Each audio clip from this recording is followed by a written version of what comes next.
জমি কেনাবেচা করতে ফতোয়া গ্রাম কমিটি। তমলুকের শহীদ মাতঙ্গিনী ব্লকে পোস্টার। গ্রাম কমিটির অনুমতি ছাড়া জমি পুকুর কেনাবেচা নয়, পোস্টার নিয়ে তৃণমূল বিজেপি তরজা। তোলাবাজির অভিযোগ একে অপরের বিরুদ্ধে। জমি কেনাবেচা করতে ফতোয়া গ্রাম কমিটি। তমলুকের শহীদ মাতঙ্গিনী ব্লকে পোস্টার। গ্রাম কমিটির অনুমতি ছাড়া জমি পুকুর কেনাবেচা নয়, পোস্টার নিয়ে তৃণমূল বিজেপি তরজা। তোলাবাজির অভিযোগ একে অপরের বিরুদ্ধে।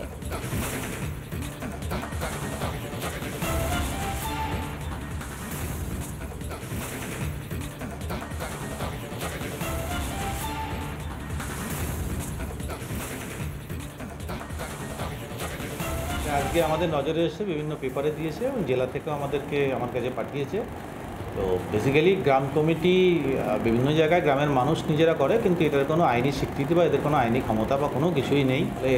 এটা করতে পারে না। আমরা খবর পাওয়ার সঙ্গে সঙ্গে সংশ্লিষ্ট গ্রাম পঞ্চায়েত, এটা পাওয়া গেছে কাকরদা গ্রাম পঞ্চায়েতকে প্রধানকে জানিয়েও দিয়েছি এবং আমি ডেকেও বলে দিয়েছি যাতে এটা ইমিডিয়েটলি সরিয়ে দেওয়ার ব্যবস্থা করা হয়।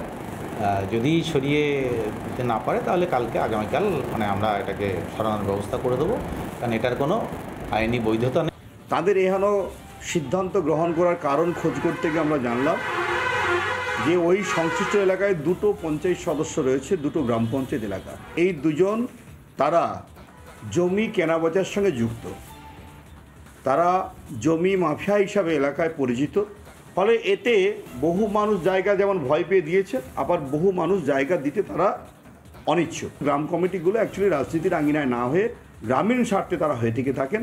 ফলে তাদের এই যে সিদ্ধান্ত, তাদের ক্ষেত্রে হয়তো তারা পজিটিভ মনে করছেন, কিন্তু আমরা প্রশাসনিক দৃষ্টিভঙ্গিতে এটা পজিটিভ সেন্সে আমরা দেখছি না। আমরা তাদেরকে আবেদন করেছি এবং তারা আমাদের আবেদনে সাড়া দিয়ে তারা বিজ্ঞপ্তির যে বোর্ডগুলো তারা সরিয়ে নিয়েছেন বলে আমাদের কাছে খবর। বিগত দিনে এরকম কোনো ঘটনা আমাদের নজরে নেই।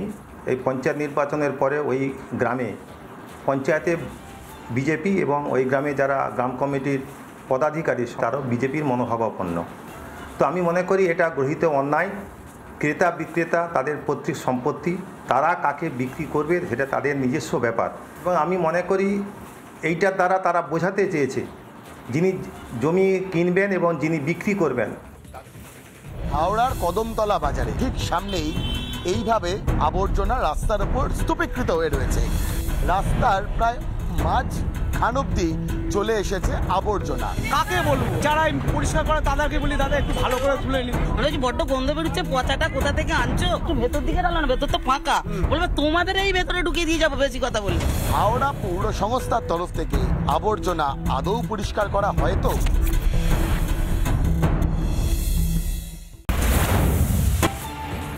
যে খবরে নজর রাখবো, জরুরি ভিত্তিতে সায়ন্তিকা এবং রেয়াত হোসেনকে ডেকে পাঠালেন স্পিকার বিধানসভায়। বৈঠকের জন্য ডেকে পাঠালেন। 4টের সময় বৈঠক ডাকা হয়েছে। এর আগে রাজভবনের পক্ষ থেকে চিঠি দিয়ে জানিয়ে দেওয়া হয় বিধানসভায় যে শপথ নিতে গেলে রাজভবনেই আসতে হবে, কারণ মুখ্যমন্ত্রী মমতা বন্দ্যোপাধ্যায় রাজভবনেই শপথ নিয়েছেন। সায়ন্তিকা রাজভবনের শপথে আপত্তি জানিয়ে চিঠি দিয়েছিলেন। তার পরিপ্রেক্ষিতে রাজভবন থেকে চিঠি যায় এবং এই চিঠি যাওয়ার পরে বিধানসভাতে চিঠি যাওয়ার পরে তড়িঘড়ি জরুরি ভিত্তিতে সায়ন্তিকা এবং রেয়াত হোসেনকে ডেকে পাঠালেন স্পিকার বিমান বন্দ্যোপাধ্যায়। বিকেল 4টের সময় বিধানসভায় বৈঠক। বিস্তারিত জানবো আমাদের প্রতিনিধি বিট্টুর কাছ থেকে। বিট্টু, এই বৈঠকে কি মূলত শপথ নিয়েই আলোচনার সম্ভাবনা? দেখো, মূলত তোমার জানিয়ে রাখা ভালো যে রাজ্যপাল যেহেতু বলেই দিয়েছেন চিঠিতে যে মুখ্যমন্ত্রী সভায় মমতা বন্দ্যোপাধ্যায় রাজভবনে শপথ নিয়েছেন, এছাড়াও অন্যান্য বিধায়করা রাজভবনে শপথ নিয়েছেন। সেক্ষেত্রে দাঁড়িয়ে যদি শপথ কালকে না হয় তাহলে সাংবিধানিকভাবে যা যা ব্যবস্থা নেওয়া দরকার রাজভবন সেই ব্যবস্থা নেবে। মূলত রাজভবনের তরফে স্পষ্ট বক্তব্যের পরই আজকে তড়িঘড়ি দেখা যাচ্ছে দুই বিধায়ককে স্পিকার বিমান বন্দ্যোপাধ্যায় বিধানসভায় ডেকে পাঠিয়েছেন। বিকেল 4টের সময় বৈঠক আছে এবং সেখান থেকে সিদ্ধান্ত হবে যে রাজভবনে শপথ বাক্য পাঠ করবেন উভয় মিলে, নাকি তারা যে অবস্থান নিয়েছিলেন সেই অবস্থানেই কার্যত স্ট্যান্ড করবেন। মূলত এইটাই এখন প্রশ্ন বিস্তর এবং সেই নিয়ে চূড়ান্ত সিদ্ধান্ত হবে আজকে বিকেল 4টের সময়। দুই নবনির্বাচিত বিধায়ককে ডেকে পাঠানো হয়েছে। বিকেল 4টের সময় সেই বৈঠক হবে স্পিকারের ঘরে, যেটা এখনো পর্যন্ত জানতে পারছি। সমর্থিতা, ধন্যবাদ বিট্টু। এদিকে এই নিয়ে সায়ন্তিকা এবং রেয়াত হোসেনের এই শপথ গ্রহণ নিয়ে শুরু হয়েছে রাজনৈতিক চাপানোতর।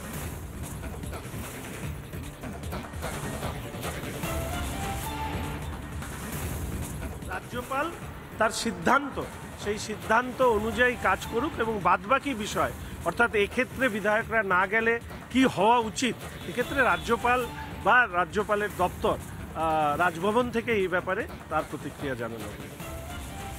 সংবিধানের গরিমাকে নষ্ট করেছে মোদী সরকার। একটা তুগলকি, স্বৈরাচারী, স্বেচ্ছাচারী, হিটলারি, ফ্যাসিস্ট শাসন ব্যবস্থার মধ্যে দিয়ে যুক্তরাষ্ট্রীয় পরিকাঠামোকে ধ্বংস করে, পার্লামেন্টারি ডেমোক্রেসিকে ধ্বংস করে, ভারতবর্ষের সংবিধানের বেসিক এসেন্সকে ধ্বংস করেছে মোদী সরকার।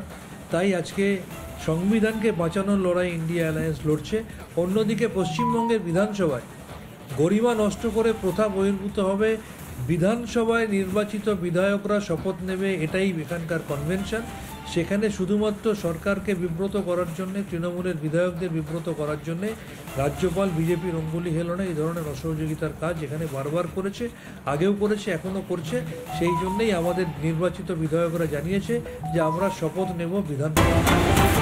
এই মুহূর্তে খবরে নজর রাখবো খড়গপুরে দিনে দুপুরে শুট আউট। 15 নম্বর ওয়ার্ডে চলল গুলিবিদ্ধ বি সন্তোষ নামে এক তৃণমূল কর্মী। বিস্তারিত জানবো আমাদের প্রতিনিধি সুদীপ্তর কাছ থেকে। সুদীপ্ত, কি জানতে পারছো এখনো পর্যন্ত?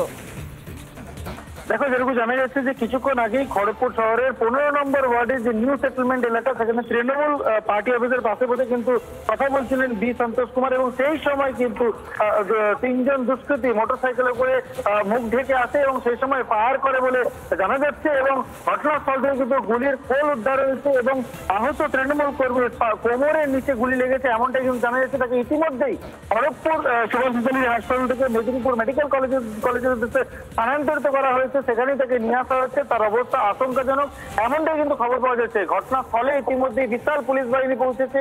কি কারণে এই ঘটনা তা কিন্তু এখনো পর্যন্ত স্পষ্ট নয়। গোটা বিষয়টি খতিয়ে দেখছে পুলিশ। এর মধ্যে কোনো পলিটিক্যাল অ্যাঙ্গেল রয়েছে কিনা কিংবা কোনো পার্সোনাল শত্রুতা রয়েছে কিনা, এই বিষয়গুলিও কিন্তু পুলিশের তরফে খতিয়ে দেখা হচ্ছে। গোটা ঘটনাকে ঘিরে কিন্তু ব্যাপক চাঞ্চল্য। তুমি জানো, এর আগে কিন্তু খড়গপুর শহরে শুটআউটের ঘটনা ঘটেছিল, তারপর আবার ফের শুটআউটের ঘটনা বারবার করে করে শহর খড়গপুরে এভাবে শুটআউটের ঘটনা কিন্তু রীতিমতো। ধন্যবাদ আপাতত সুদীপ্ত।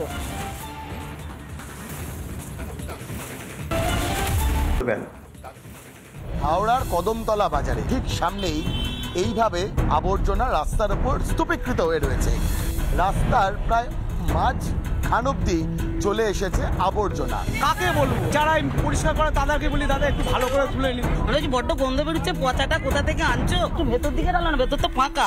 বলবে তোমাদের এই ভেতরে ঢুকিয়ে দিয়ে যাবো, বেশি কথা বলি। হাওড়া পৌর সংস্থার তরফ থেকে আবর্জনা আদৌ পরিষ্কার করা হয় তো?